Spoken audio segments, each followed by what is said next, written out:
Okay guys, so ngayon ang video na ito ay para doon sa may mga Barako 175. So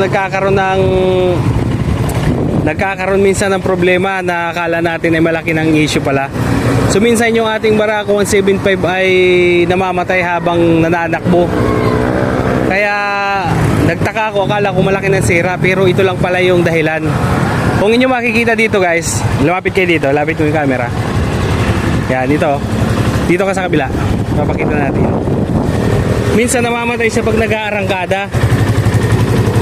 Kaya ito lagi yung titingnan kapag meron kayong Barako 175. Ito lagi nyo i-check ito, kasi kapag ito ay nagluwag at ito ay sumingaw, pag kayo nag-arangkada guys, mamamatay ang makina nya. Kaya lagi nyo i-check itong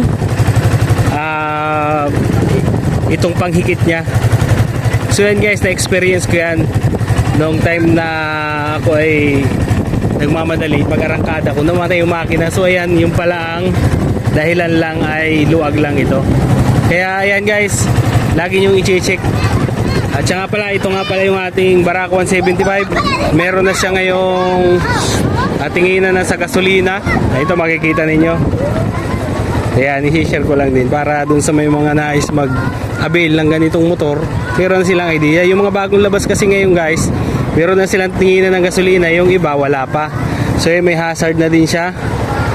Talagang sulit na sulit ang takbo nito. Ang hatak ng Barako talaga ay pinakang matatag sa lahat ng motor na drive ko. Talagang Barako ang isa sa pinakang the best, lalo na pag sa hanap buhay, pwedeng pang forma, pwedeng pang hanap buhay, talagang kumpleto.